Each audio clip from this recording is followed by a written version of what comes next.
Yay, we are live. Hello, Hi, everyone. everybody. Welcome. It's a little weird because I can't see my own camera right now because of the slide. So we're going to try something out here. But welcome. We are going to be talking about getting your birth worker business off the ground. We have Michelle joining us here from Texas. We'll do intros in 1 second. I'm from just outside Toronto. My name is Bianca. And we just want to make sure you know you're in the right place hanging out with us today. Some of you are birth workers. You might have finished your training and you're like, what now? Because you are not sure how to get your business out there. Some of you might be working in a care service like lactation, sleep, childbirth education, really anything that you're working with folks in the reproductive journey. And you have your education, and again, you're just not sure how to make a sustainable business so you can get paid, because we need to make sure we have a living wage doing this work. It's very important. Some of you might have a tough time standing out from other folks in your area because you might feel like it's saturated in your field, which there's actually no such thing, because the more people we have doing this really important activism work, the better. And some of you are still looking for your perfect client, and I know that might be kind of where a lot of folks sit. And so we're going to get really clear on that today, because when we know who we are for, and more importantly, who we're not for, it really helps run your business and do the marketing. So what you're going to get with hanging out from us, we're going to talk about taking the yuck out of selling, because selling feels terrible. And then how you can be your own marketing department, because let's get serious. A lot of us don't have a budget for this. So throughout, we're going to talk about no cost as well as low cost. And some of you might have grants or money set aside, in which case you have a few more options available, and we'll talk about those. And we are going to share about our birth worker business school that starts this week, so it's very exciting. And we also have some prizes, so stay to the end, and Michelle is going to give out some prizes because it's so fun. Like, you get a prize and you get a prize. Yes. And we have some awesome registration bonuses as well.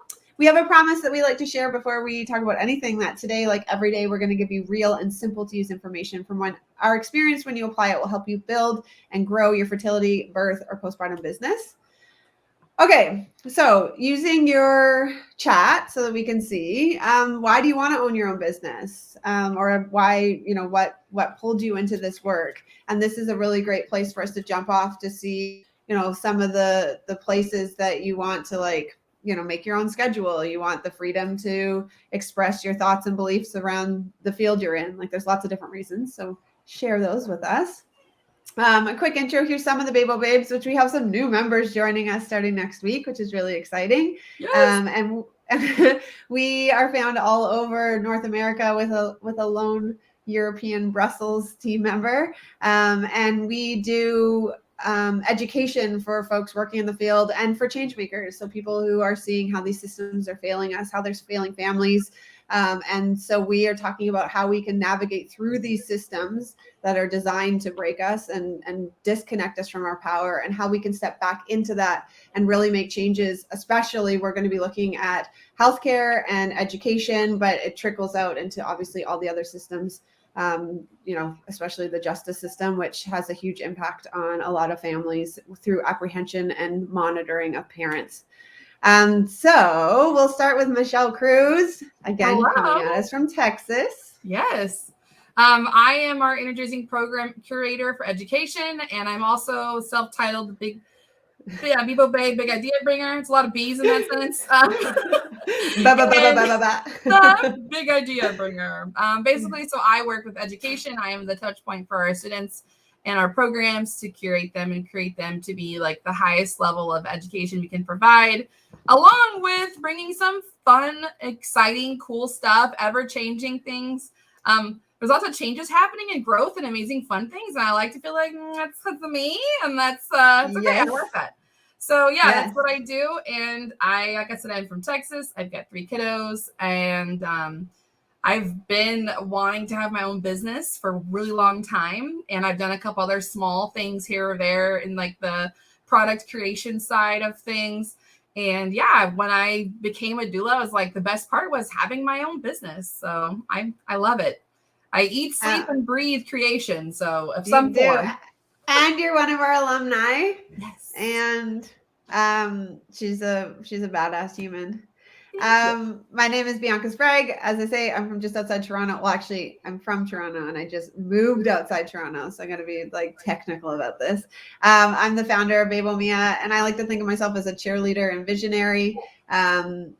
This beautiful human next to me is Meg, and she's part of our education department as well. And then the one on the end who looks like an adult, but is only 14 is my daughter, Gray. And I like talking a lot about queer parenting and just how, as an anybody from equity seeking groups, how these systems are particularly failing us. But I want to make it really clear that nobody is safe navigating these systems. Yeah. But I found that the longer I worked as a birth worker, the more I found like the injustice was as soon as we add the element of queer, fat, Black, poor, young, old, like the care just plummets. Like it just gets worse and worse and worse. And so that feels really important. I also suffered with PMAD for the first probably 2.5 years. And because I was under-resourced and I didn't have any family or friend support, it wasn't diagnosed. And I almost grew out of it. And then not that you really grow out of it, but it just kind of faded to the background. But now I realized how much suffering came through that parenting journey. And so I actually found a lot of joy through creating a business in this time.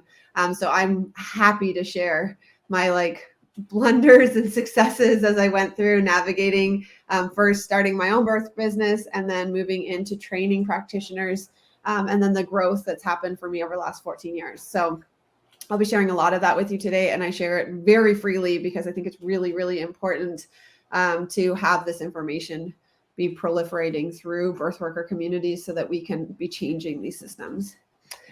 We had our first birth worker business school this spring, which was an amazing brainchild of Michelle and Sam Garcia Gagnon.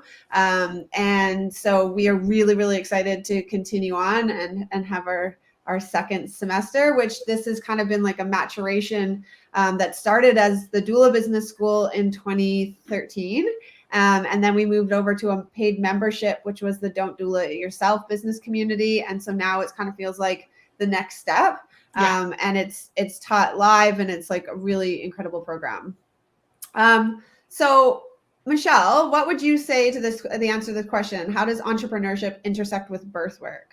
Yeah. So I think a lot of people don't realize that when you start your own business, you're literally starting like a energy exchange. And so being an entrepreneur, we are working not only to build our own business and to sustain our livelihoods, but we're also in the birth space where we are energy exchanging with our clients, with the community, and affecting them in every aspect. And so we have this fire in ourselves that we're going to use to get our business off the ground. But that fire also is a source of support of education, community care, specialized knowledge, because a lot of us are in specialized fields like sleep, lactation, parenting support, NICU education. But we got to do this in a way where we're not just sacrificing our livelihood and sacrificing our family, our houses, our time with our family and pets, our bodies, our health.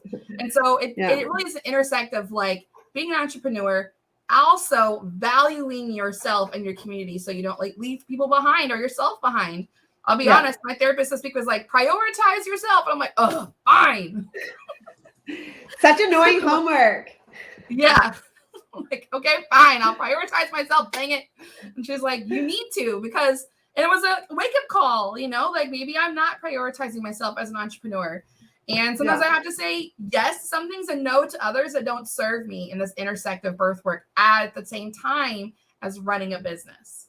So. Yeah, for sure. It's a really good point. And I know when we get to this intersection, there's some really important foundational work that a lot of folks skip because it's not as fun as picking your logo or designing, your brand board or writing. And for some of you might be I don't like any of those parts, but then it might be creating your organizational flow or, whatever the part is, but we skip a really, really critical part that helps us realize who our target market is, because we don't really well, I'm getting ahead. So let's start first. With the vision and mission. And this, again, can feel a little bit tedious. So even if you have an established business, take a beat, maybe this weekend, carve out some time, I know that's usually a big ask of entrepreneurs who usually juggle a lot of other things. But make sure that you really understand your vision and mission if you have started, and if you haven't started, that you do this foundational work. We're going to talk about that right now. So when you think of your vision, Michelle, what like comes up for you since you did this work fairly recently with Doula 360? Initially my vision was just like care for my community, and it shifted from that to more specialized of offering equity for my community and my target market. Right. And so, Right.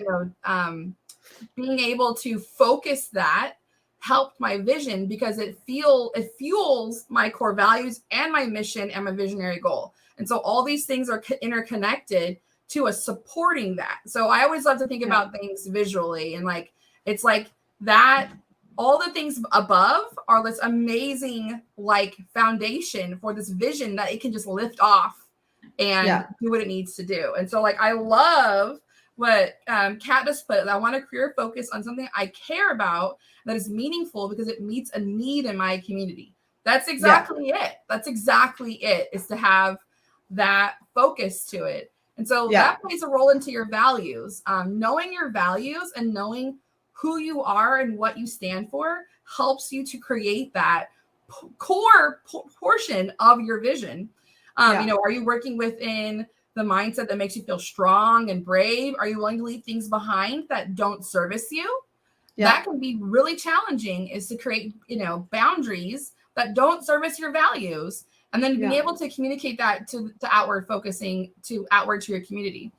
Instead of bending. People bend. And we bend a little bit with ourselves. So when we're doing our values work, it's really important that you are identifying like what they really are. And sometimes like they're always really important. But sometimes we have an idea of some of the things we wish they were. So this is like who your essence is. So one of mine is fairness. And as a child, it looked really like I scanned and I was constantly seeing when things weren't fair, but in a really childlike state, because I was a kid. And so now I find that it's like this maturation of it, but it became equity work. And it's like actual, like it hurts my body. I feel like my skin doesn't fit if I'm witnessing or experiencing things that are stray outside of that. And so I found that it was just like everything that we did. So with me and my business, and then within Babel Mia, is very focused on like, I monitor how much everyone works. I monitor who's with what projects. I monitor who's like, having to be on camera a lot, or who wants to be on camera more. And so like, that's how it comes out as a very core value of mine in my work. And so maybe like patience is something you wish was part of your values, but you're not. And so like, let's be really honest about that with yourself. So that's not going to be part of it, even if you really wished, or if like you really wished it was like, something that would turn into non-judgmental care, but you like really struggle to support a certain type of birth or like family rearing or whatever, then like be honest, and then just be really great with the space that you can show up in flow and in truth. Yeah. That's so hard, but it's true. It is.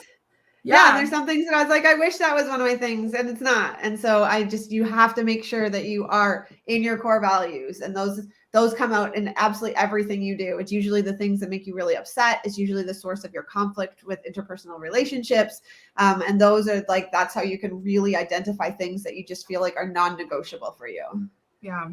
I think it's just value too, to know your vision is going to show the people what you're doing, what you're about. And that vision, what you're about, is going to motivate you to keep pushing forward. I think oftentimes, not only do people get burned out in caregiving services from just the work itself, but they get burned out from not having any motivation and not having any driving force. And that fuel starts to deplete over time. And if your vision's really clear and you have a defined goal as to what you're going to be achieving or working towards, then everything else falls into the wayside and is much easier to do than be like, I want to just like work for everyone. That's great. But we have to focus it and get real detailed. And I'm at the point where I'm like, I pretty much can like give you a demographic of who will hire me and who won't for birth work.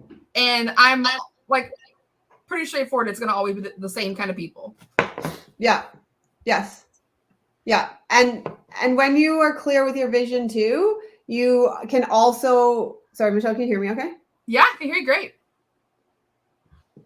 Michelle? Yeah, I can hear you. Hang on. I lost sound here for a second. Technology, that's okay. There we go. Can you hear me now? Yes, I can. Okay, great. And the thing with your vision is this is the thing that will get you out of bed in the morning, which is the reality for as an entrepreneur. I don't know if Michelle said that. I lost sound for a second.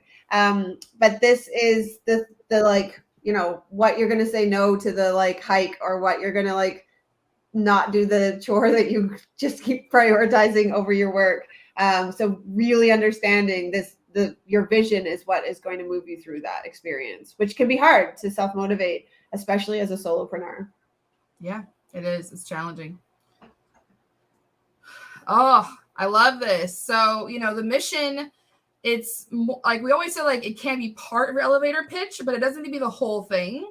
But it's truly that clarification of your what, your who, and your why of your company. And then what is that core purpose, the internal like driving force. Yeah. And then of course, not only that, but how are you going to accomplish that?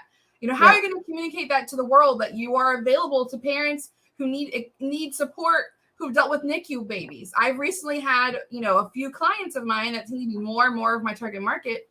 They have complex medical health issues of themselves. They're going to be delivering a complex medical health child. They already have a special needs child, maybe that they had previously.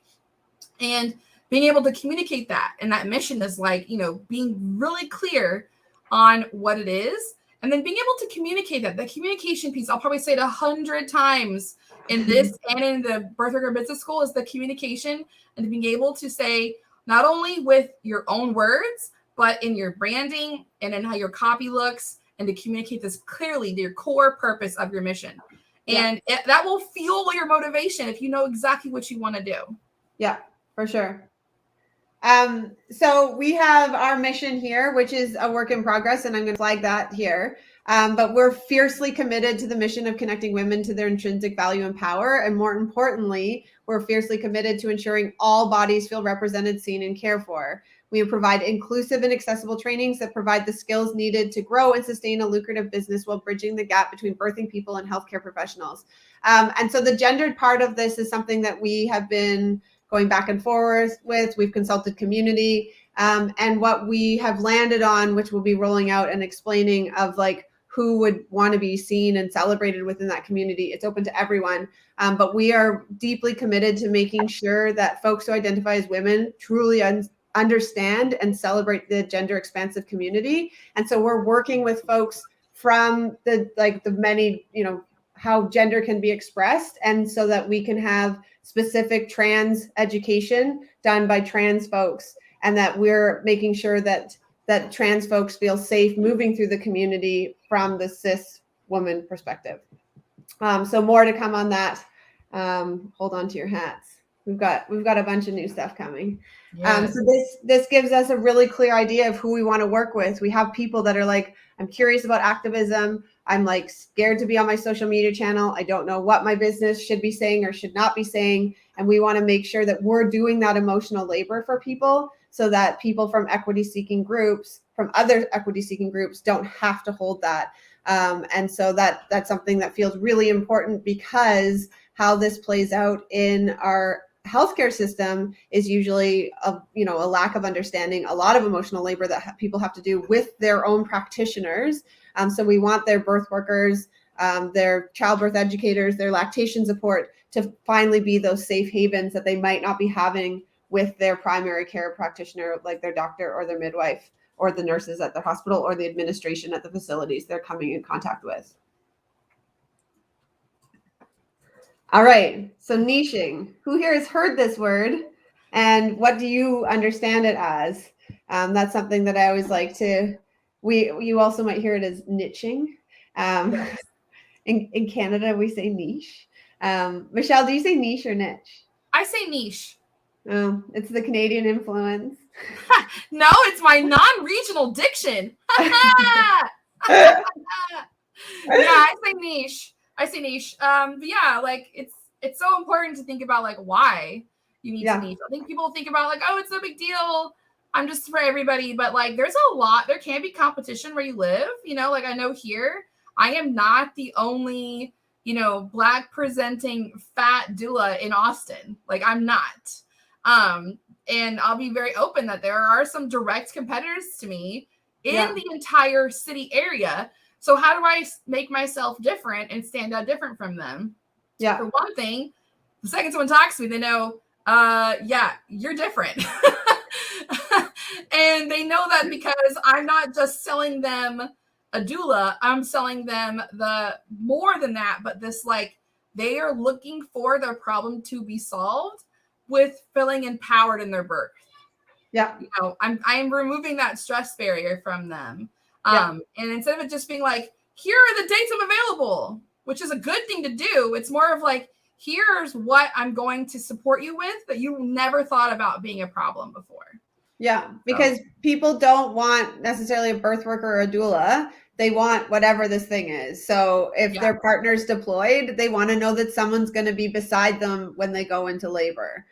So they, at those moments, they don't care about, necessarily like you could have decrease in an epidural use or decrease in operative birth. Like they might be like having that on their wish list, but they're really lying in bed thinking like, if the dates aren't looking good, they said they might be able to make it back. Like we're in this 2-week window that is this like dead zone that's really stressful.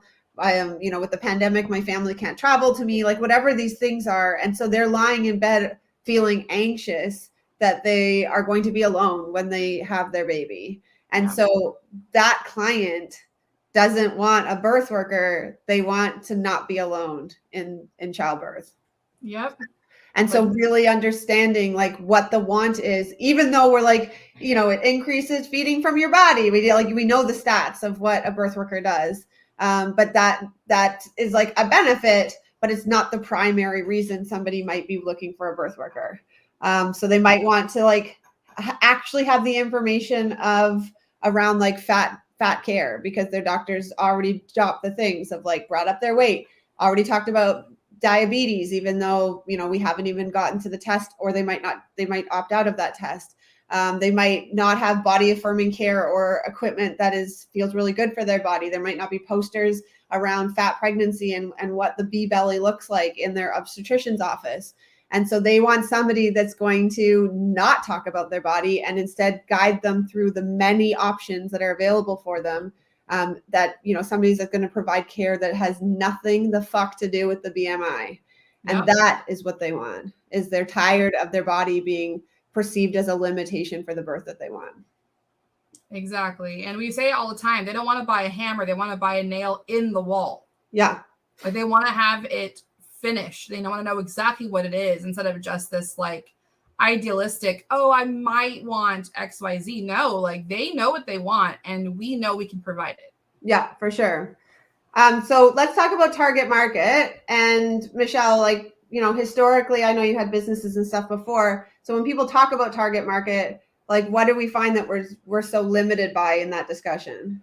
Yeah, I think a lot of times it becomes this target market of just demographics. Okay, like I know I need someone that's between 20 and 35. They identify as female. They make under $50,000 a year. They may be married or partnered or living with a partner, and that's it. There's so much more than that, and it becomes this like internal thinking of like, okay, what are their interests? What shows do they watch? Who are they watching on social media? Do they particularly care for certain areas of trends or not trends? Does this person identify with a femininity or they identify with a more masculine view? Like, how are they viewing their life and what are their needs and wants? And so we have to think about all those things when we think about how we're going to be presenting our offer to our target market, more than just like, for instance, they live in Austin and they have whatever. And so it's typically so much more than that. And we know that's where our niche comes in. Yeah. And we get to do that by sleuthing around. So we're going to go through things that you can do today to start getting really clear on finding your ideal client. So we have some ways to do research. And Michelle has very generously used her brand to be our sample brand on Facebook. And it's really great that she did because of the size of her business. It's really achievable for all of you to use the tools there, because some of the bigger businesses, like when we look at Babel Mia's, we have access to different tools because of the size of our client list and our, who follows us and how many likes we have. So let's look at Doula 360 so that you can show some of these amazing tools available. Yes. And this is not a plug by any means. This is just a realistic viewpoint of what a business with under 500, under 1,000 likes or follows will show you. So we're going to basically show you some of these tools, because I know for some people, this may be the first time they've ever interacted on the business side of Facebook and Instagram. So first thing, when you have a business page, this is what it'll look like. And so we're going to look at the first little tick. We'll see this page, and then we're going to go click that manage button. So that's what the next screen will show us what manage looks like. And then we're going to start digging deep into what can we figure out? What can we find? And so here's that manage button, and it shows you the professional dashboard. This will change depending on the size of your audience, and you will see more options pop up as your audience grows. So that's the biggest thing I want to flag, that there's a huge difference in that. So you can see, of course, this is from about a month or so ago. When I pulled these images, and it'll show you how your page is doing and what your reach is with different posts. Now, the next one, when you click the audience button to see that window, this shows a generality. Now, I did say there's more than demographics, but when you're online, you have to kind of know the demographics so you know how to specialize your niche. So we gotta need to know, like where I live in Austin, there are a bunch of little cities near me. So like Round Rock is very close to me, whereas Kyle is an hour from me. And then San Antonio is an hour and a half, almost 2 hours from me. So yeah, I can't be pulling businesses from, information from there, because it's much further, and it's not a city I service either to know that demographics. And then the next will show you the different cities you're viewed in. So you can see like a wider view of where it's at. For instance, I know I have people from Killeen that visit my page because I refer people out to other doulas in that area because they only have a handful of people. And then I can see my unique follows and say like, okay, I've had unique people, meaning people that I've not contacted in any way that are following me and interacting on my posts. And people that are only following me on Instagram versus following on Facebook. And then this next one will show you more in-depth back the dashboard on the business suite side. And if you're a larger business, this is where you can run ads, or we can get more in-depth information. And you can see in here the different demographics between Facebook page follows versus Instagram page follows to see where I'm at for the numbers. And then, of course, you can tell that all of mine is people who identify as female, and it's all from Austin. That's why those bars are all the way on the other side. Because the majority of my posts, I do tag my small community or where I live in Pflugerville, which I'm surprised Pflugerville isn't showing up, but I bet it gets looped in with Austin because Pflugerville is its own small town. Yeah. So all these things, there's information to know where you're at, so you can better tailor your information and know, okay, yeah, I am reaching people in my own area. And that clarification can help you to know, yes, I am being seen. And that'll boost your support and take away some of that imposter syndrome too, by knowing that people are seeing your information. Yeah. And if you, for example, some of our grads have really cool programs focusing prenatal courses for soon to be dads. And so this would then be useful to see, like, are my posts being seen by men? Because, and then if they're being seen by men, but you still don't have people registering, I know this is one of the pain points that we've worked through in one of our other business classes. So I'm going to walk you through it. So they were like, yeah, we're seeing it, and men are seeing these posts, but they're still not registering. And then we realized it's actually their partners that were registering them for the prenatal classes. So then we needed to go back to make sure those posts were being targeted by their partners. And so we went back to, in a hetero context, with these women seeing them, because they were actually the one registering, and men wouldn't voluntarily necessarily sign themselves up for prenatal classes. Yeah. Even though they should. But we'll put that to the side. Yes. Oh, yes. Yeah, your zone of genius comes into play with this too. We discussed this in depth on our business school as well with Zone of Genius a couple of times.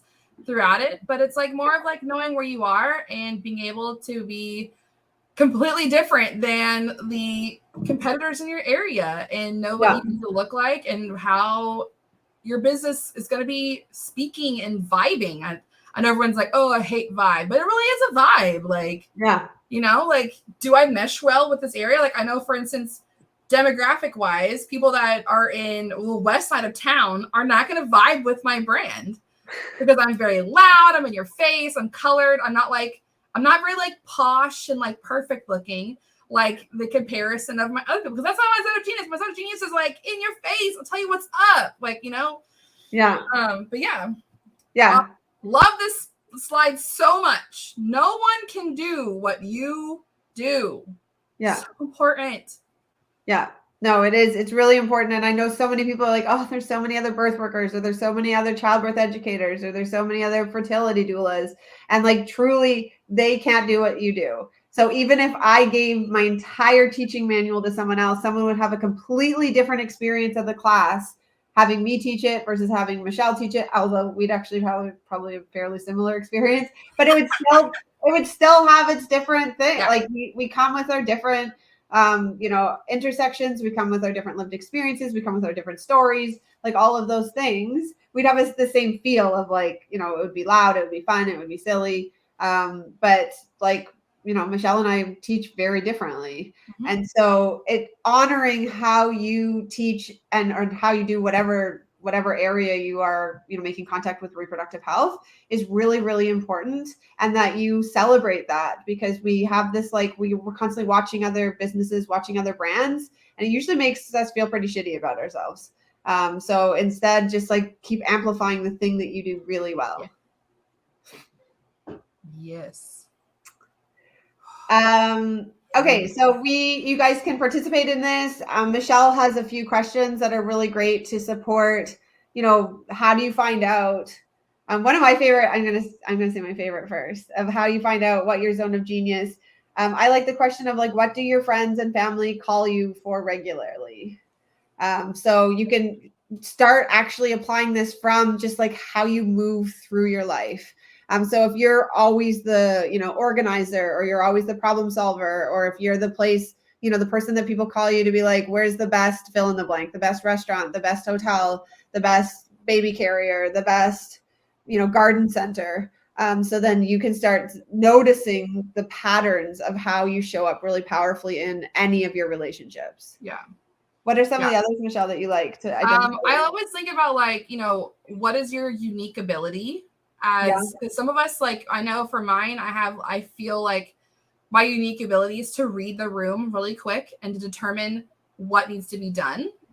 And that's for anything. Like, I can like walk into a space and automatically like I call it my spidey senses, you know, I'm like, oh, something's happening. And that falls right into my logical zone of genius. Like, I'm very logical and I'm very emotional at the same time, which is hilarious. Because the two fight each other. But knowing about that helps me see what I can and can't do. Yeah. Like, there are sometimes I don't discern, and maybe this is from my neurodivergence, meaning within text. But if I speak to someone, I can discern, oh yeah, they need this. This is how they're feeling, and move from that. And it's important to know that. It's important to know how you're feeling and how you're moving so you can do that.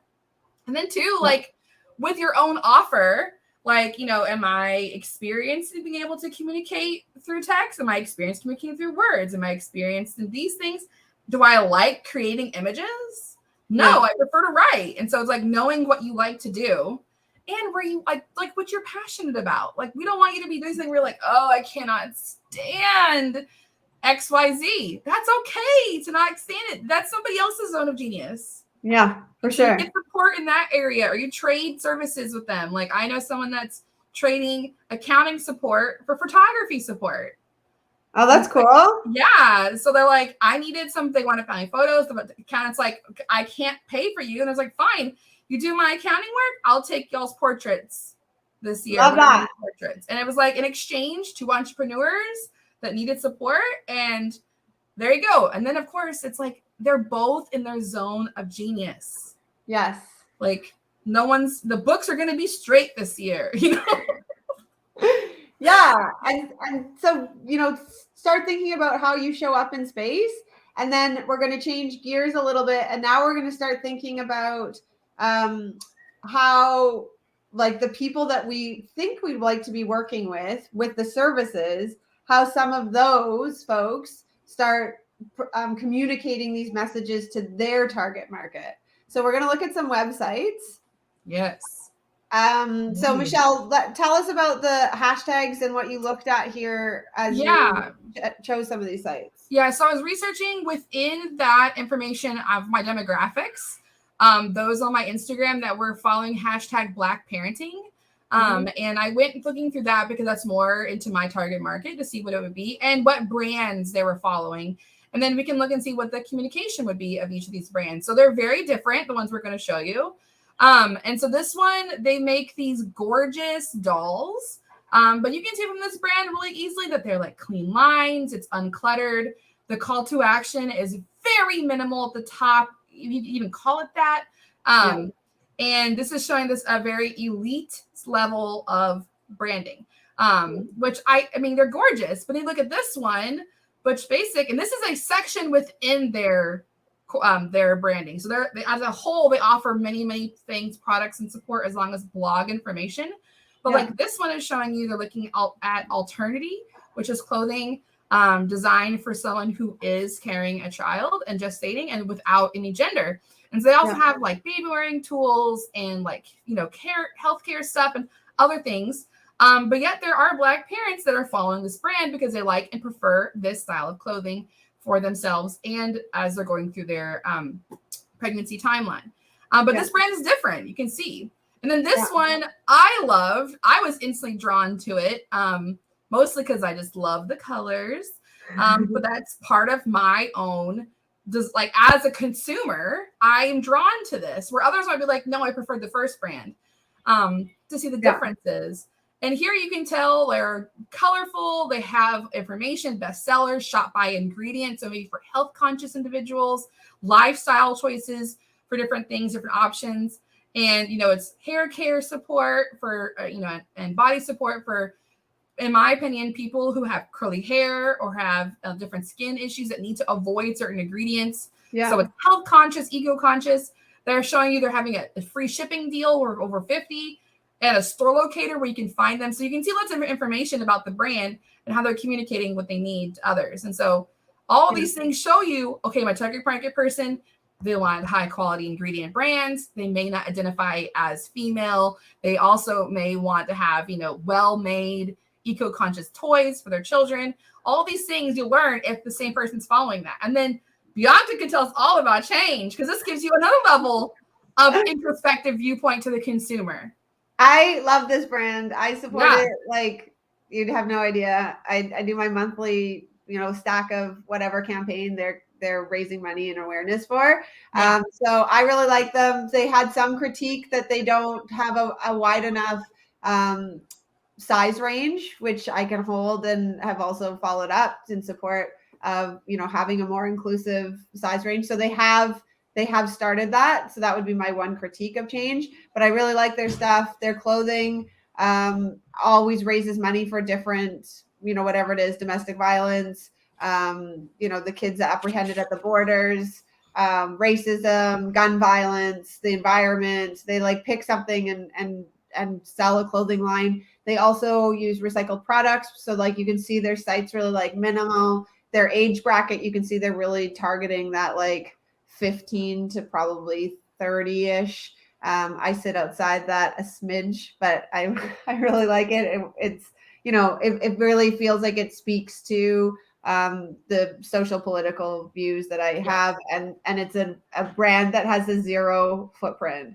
And so they actually use, as I say, all recycled products and you pre-order. So they don't have a whole bunch of stock sitting there. It's like they make it as you order it. So I've been really happy with engaging with this brand, and you can see it's a totally different feel than some of the other ones. So we just want you to see like how your clients would be engaging with different things, which can feel very different, and you need to be very clear on who would want what based on those psychographics and demographics.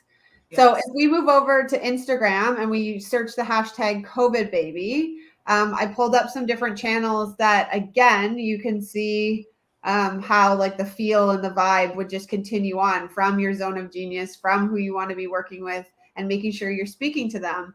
So I like this channel. It's like has, you know, a nice amount of followers, so it feels accessible. And she does really, really great images.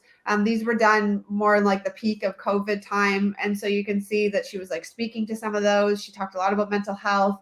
You know, she has a color palette that's pretty consistent, which is different than something like this, which is Kate L Photography, Kate Lemon. And you can see that obviously we've got like a different class issue, like a different class here. And we're looking at like really bright colors.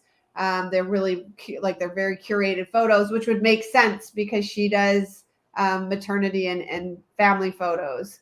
And so this, you know, it's a very different feel. Then when we move over to Erin Medina, and she had her baby over COVID, so she documented that time, and she has, you know, a nice amount of followers. I think her blog is like more where her focus is. But you can see her photos are, some of them are really curated, some of them are just like cute family snaps, but like it's got a very consistent feel. This one I really like, Corey Sebastian, again. I love this channel. And so they were doing maternity, weddings, lifestyle, and there's not like, they're all beautiful photos, but they have a different feel. So the idea is more like the possibility you could have working with this photographer, rather than like the, you know, the first one, which had a very unique color palette, and then the next one, which is a combination of like staged versus like more curated photos. And so this like just makes me so happy. Like you can just think this photographer captures happy moments. I really like that channel. Makes you want to be there. I know, like it just, everything looks fun. It looks beautiful. It looks like it's like capturing these really special times. And then again, this person here, Chantal Marie, had her baby over COVID, and then, you know, has the combination, and it was more just like following her as she moves through that journey. Which lots of brands do that. It's like you can follow them a day in the life, and they might include education to it. So as a brand, this is a possibility for you if it's going to speak to the folks you want to work with. So this is Busy Mummy Bee.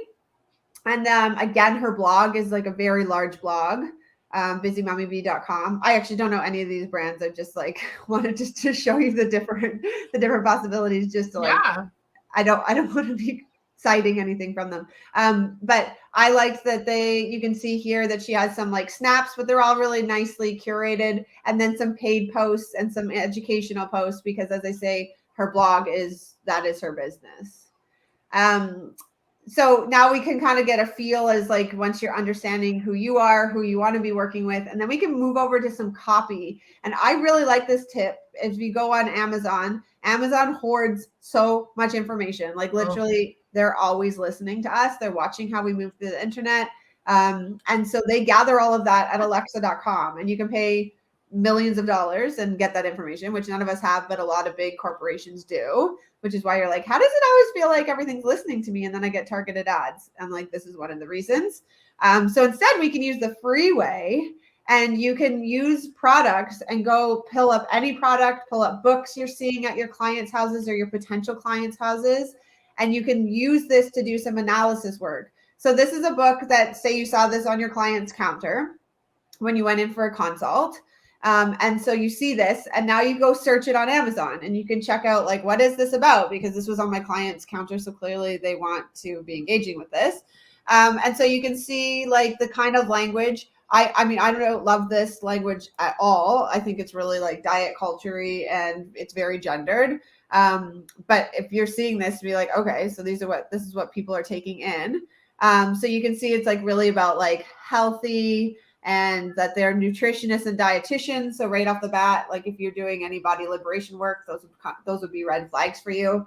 And then you can head over, because sometimes they do the samples, and you can see like, you know, what are some of the chapters? Well, I have Cankles, recipes to ease water retention. So you're like, okay, well, I don't love the name, but like people are curious about what they can eat to ease water retention issues, which I know a lot of people complain about, especially because it can feel painful like your joints and your limbs can start having some aching from that, and it can impact our sleep, and like there's a whole chain reaction of what happens. And so what I think is really fun is to go over to the reviews about the book. So you can see the good ones that this person thought it was great, that it's good for pregnant women. They thought that the food was really accessible at their local grocery store. So they were like, that's awesome. So you're like, okay, cool. Why do people like this? I actually really like the bad reviews because this is where we can see where there's shortcomings and solve those problems. So this was mostly geared towards vegans, so that didn't feel clear from the title or the intro. So like, great, make sure transparency is key. This person felt like it wasn't realistic, that unless you're buying 100% organic and spending hundreds of dollars at Whole Foods, that these recipes weren't possible. And so you need to also be knowing, like, the people you're working with, are they in a food drought? Are they like, are they owning class? Are they under-resourced? What do we get available? I know just traveling through parts of the States that I'm like, I haven't even seen these very basic foods that I eat every day in Toronto, because our food supplies are very different depending on if you're in a rural area, what country you're in, like all of those things. So you need to keep that into consideration. And most families are under-resourced when it comes to food, but all families would have these questions and these ailments that they might need some support around. So this is where you could go through, just do some quick searches of what products and books and stuff are at your potential clients or your current clients or the clients you want to be, like your friends who you're like, you actually would be somebody I'd want to work with, but they're your friend or whatever. You can now solve the problem. So do you want a delicious meal plan that doesn't require spending hundreds of dollars at Whole Foods? There you go. Now you've made an awesome blog, or you've done a series of posts on your Instagram or your Facebook, or like, TikTok, or show like meal prep or whatever the thing is that you want to engage. And you've now, quickly solved some really important problems for your potential clients. Oh, this is all you, girl. It's all you. Yes. So, also, by the way, that last review page, the bottom one says that book was very arrogant and sounded like somebody who was close to a health nut that had an eating disorder. So, like, there you go. Those, I always read negative reviews for anything. I'm like, I do for everything. Restaurants. I'm like, okay, so-and-so waiter was there last week and he was bad. I'll know not to go to his section. Yes. Anyway, yes. let's get back on topic. So, Birth Worker Business School. So we have specialized this program to help you get your birth worker business off the ground. And I legitimately mean our goal is that you will have all the tools you need and the support and the mentorship so you can start your business, and whatever it may be. And you can have people who are not birth workers come to this business school and have found and learned things that they are thrilled about. But the big thing is, like, why practice a feminist business? A lot of people are wondering, like, why does it matter? How does that play a role? It plays a role because everything we work and do interconnects. And so we connect feminist business practices into our model because we know those identify as women and beyond. We seek and see lots of adversity when we start businesses and are often given this, like, nah, whatever, you're just a girl. No, dabble away over there, clickety-clacking in your lunchtime. Exactly. We are working so hard, not only to put ourselves out there, but to support our communities in a positive way with effective change. And I say this all the time. When you work with one family, you're not only working with just that person that is having a child or had a kid or has a sleep issue, you are like legitimately educating an entire community, because they will go and tell everyone they know about the experience they had with you. And so that support grows outside of just that one person. And that's why we say feminist business. And so we work with all styles of educational levels, and not only that, but with similar goals. And birth workers, we have other professionals. We have a guest speaker coming that I'm so thrilled about for BWBS. But we're going to learn how to price yourself accordingly, so you don't always have to be like, what am I going to do? How do I figure this out? And we give you the equations and things you need. We'll practice communication skills, getting rid of that scarcity mindset of being like, I can't do this. I don't want to reinvent the wheel. Well, you don't have to, because we need you. And this is like the biggest one for me, is developing a stronger value exchange with money. Having that solidified viewpoint that I can legitimately am worth say it, you are worth taking the money that you are due for the services you are rendering. You are worth it. So many of us are like, no, I don't think I need the money. No, you offer amazing, wonderful skills. You deserve to be paid equitably to your work. Yeah. So why Birth Worker Business School? Why? Why? Because it's so amazing. It legitimately will solidify everything you need. We have all kinds of things. And so the course is 10 weeks. It meets on Fridays. This Friday is our first class at 1 p.m. Eastern. And it is taught by amazing educators and everything you need to get you working positively and supportive. And it's great. And so what else do you put into practice before class starts? Tell me. We got some niching stuff that you can start right now. And so this is how you can get to know yourself and the competition. So you're going to do some more research, and you want to make sure, do you remember this? So we have our target market plus our offer is our niche. So we want you to start defining your niche. And you have to strike a balance. And so you are not the birth worker for everyone. Just like keep that in mind. You are not the birth worker for everyone, and that is okay. And think of if you had clients in whatever your business is, so your childbirth ed, your aromatherapy, your prenatal yoga, like whatever service you have, I want you to start thinking about the people you really loved working with. And so your business, your offer, and your niche, we have to find, the sweet spot for it. So if we think of a broad offer, so this would be, for example, birth doula services. And then when we think of a specific market, so let's say VBAC clients, this is where we have a really nice, perfect client because you are now the birth worker who supports VBACs, attempted VBACs. And so this is like a really nice spot. It can also go the other way. We have a specific offer. So that might be, what's something more specific? A VBAC prep class for anybody who's pregnant. So that's like a really broad one. Michelle, do you have another example of a specific offer in a broad market? Yeah, broad market could just be, C-section experiences. Right. Come to this class and hear 5 things that lead to cesareans. Yeah. It's very, very broad because your choice could lead you to cesarean without even happening to you. Yeah. So it's very broad, but there may be specific people that are like, I know I'm going to have one because I have a structural, disability. So I know I need to take that class because I know what will lead me to it.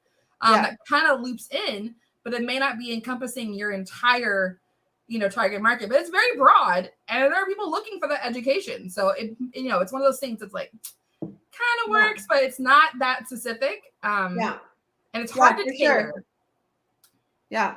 I also like, if you think of a specific offer, you might be doing like eco childbirth ed. So everything you do, you're talking about eco mattresses, eco products, like some of the changes you can make to your, with paint products, like all the things that you would do to have a more eco, raising your child green. And so that would be to all expecting parents. So again, you see that specific offer, broad market.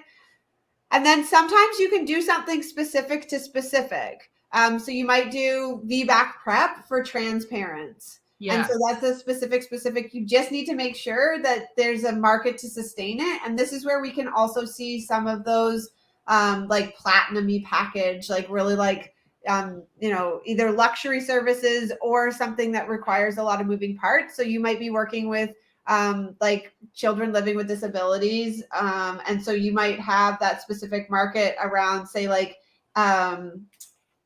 eating, like modified eating for children living with disabilities, in which case now we have like an occupational therapist, and you have a nutritionist, and you might have a neurologist, and you have a like behaviorist. And so you have all these folks that are doing this very niched program. And that's it's a smaller spot, but that's where you might have a premium rate attached to that. So don't be scared if your market is something specific, as long as it's sustainable. That was a lot of S's. But then if we look at where so many people sit, they have a broad offer to a broad target market. So I offer birth doula services to anybody. And you can see that there's no sweet spot there because people are looking. And if you're like, I I look for somebody that can offer services that are tailored to me as a lesbian. And so I would want something that like really was clear for that. I wouldn't want to work with somebody who's just like, I will do this for anybody, because you're really doing it for nobody. And there's an example that I really like, that if you were looking for accounting software, like something to help you with getting, managing your business, because you can't afford to have somebody on your payroll, or like a more regularly touch base with a bookkeeper. So you're doing it yourself. And so would you want accounting software for birth workers, or would you just want like general accounting software? As soon as there was an option for accounting software for birth workers, you would want it. Or accounting software for aromatherapist, you'd be there, because you're like, oh, that's my business. You're going to understand what I need, what I don't need, the fields that are going to be there. And so that's where, you will be able to work with the people that you want to be working with, because they know you're the right person for them. So your business, like lots of stuff changes, and it makes it way easier. But most importantly, you get to work with the people you love doing what you love. So you're not working with people you're like, oh, I actually don't really understand this. Or like, I said I was for everyone, and now I have a poly family, and I like don't really know how to support a poly family, or I don't really know how to support somebody with visible disabilities, or somebody with a hearing impairment, because like that's just, I thought I could, because I just feel like I could support anyone. But you would want them to have care working with somebody that they don't need to do that foundational care to meet them where they are. So this is really great. You get to just like be with people where it's easy, and you're not having to like constantly be scanning yourself so that am I going to say the wrong thing? Am I going to do the wrong thing? So your marketing becomes way easier when you're doing this. Because you get to define your lane, and defining your lane is a really great thing, because if you know yours, and the people around you in your community, you'd be like, okay, great. I actually don't work with multiples with somebody reached out, but you're like, Michelle, assuming we lived in the same community, Michelle is a brilliant multiples birth worker. So I'm actually going to pass you over to her. And then Michelle would be like, oh, this is really great, this queer family. And I'm happy to do this part of your care with you, but I'm actually going to pass you to Bianca, because her focus is queer families. And then if you find something where they're like, I actually like both of you, and you can then do like care together, where you can like develop really new, cool, collaborative things with other people in your community. And from that, your word of mouth increases, because you're really clear. Like, I'm the doula that works with fat bodies, and I celebrate the shit out of you. And I'm going to make sure you have all the practitioners you need and the products you need. And like, your body is never going to be discussed in the way that it's regularly discussed in our fat phobic culture. And so then like when, they tell their plus size friend, they'd be like, oh my God, I love my birth worker. She works with fat bodies. I felt amazing and beautiful and strong the whole time. Like, she kept me safe as I went through, whatever. I can't say enough good things about her. And then that, finds itself in a chat in a plus size parent group. And they're like, oh my gosh, you have to go to Meg. She's the most magical birth worker for fat bodies or plus size bodies, or, living in a bigger body, like whatever your community's saying. But that is so impactful for how we can be moving through and providing really great affirming care. Ooh, guest speakers. Yeah. So our guest speaker this course for MSP, wrong person, wrong class, for BWBS, her name is Laura, and she legitimately has transformed her business from the ground up from the start of the pandemic, and is doing what she loves. And so I said, comment what you love to do most. And by the way, if you don't comment, I can't put you in entering for a prize. So if you're watching, say something. But yeah, she's going to be here to talk about growing her online community and starting from nothing. She legit had less than 100 people on her YouTube channel, and now it's grown. She's got, I think, like 80K on TikTok, and has a sustainable business she's growing, doing what she loves most, which is fat yoga. And I was a student of hers, and I loved it. She's the best, absolutely the best. Our group also offers a private peer support group that our instructors are in to answer business questions, everything from, does my logo look good? How's this tagline sound? I'm stressed about how I'm going to be able to afford this, this whatever business expense I need. And so we offer that. And BWBS is pay what you can. And it's pay what you can because we are once again, as we say all the time, knocking down barriers to access to education and support and mentorship. because that is the hugest thing. We were just doing some research a couple weeks ago, and there are some people offering business school support that is less time than our course for these insane prices. I was like, are you kidding me? No way. It's highway robbery for nothing. Yeah. Just a little biased, by the way. But yeah, so we're doing this because we want to make sure everyone can start their business and has accessible access as much as possible. And we ask that if you have the option to pay more, do so, because we do pay everyone a living wage that contributes to this course, and invest what you can. But yeah, it's awesome. I love it. And so if you have resources that reflect that, go ahead. I'm going to go ahead and throw it in the chat. Let me just type it up for a second. But yeah, like it's pretty awesome. We have the ability to do so many things with this course, and we have people that loved it. And I'll just making sure we all know, like, this is a brave space. It's a community space. And so we have some breakdowns. You can go to bebomia.com. You click the courses tab. It'll drop down bar, click Birth Worker Business School, and there you go. And you'll see all the information, and you're in, and you're welcome to our community. Easy breezy. Yes. So good. So good. So good. So good. And we always like to finish with our promise today. Like every day, we give you real and simple to use information from our experience. When you apply, it will help you build and grow your fertility, birth, and postpartum business. And as always, if you have issues, you can reach out to Kelly, info@bebomia.com. And she is standing by. I don't know when she sleeps, that girl. I don't know when she sleeps. We have a couple minutes for questions. We went only a tiny bit over. I think that we did a pretty good job there. So if you have any questions, you can always drop them in the chat after. The channels are monitored. You can send us emails. Michelle, did you have any last thoughts? I was just going to be like, don't be shy. And please be aware that we want to communicate, and we want everyone to have access to us and have access to this information. Yes. So it's really, really important. We don't have really any of the secret sauces. We don't hold anything back. No. We never. really, really love making sure all of you can go out and do your businesses that you feel passionate about, that you feel driven to participate in, and make sure that you do it really well and powerfully and sustainably.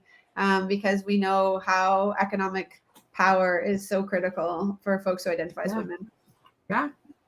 Michelle, it's so good to see your beautiful face. Oh, thank you. So good to see your face too. And I'm just gonna pop something in the chat. So are we gonna do a prize? Yeah. Oh yeah. Do you want to do a prize? Yeah. So I'm gonna say it out loud. This prize is only available to those that have commented from within this live right now. So this is your last chance. If you're watching, haven't already commented, drop a comment. Otherwise, I can't put your name in my generator.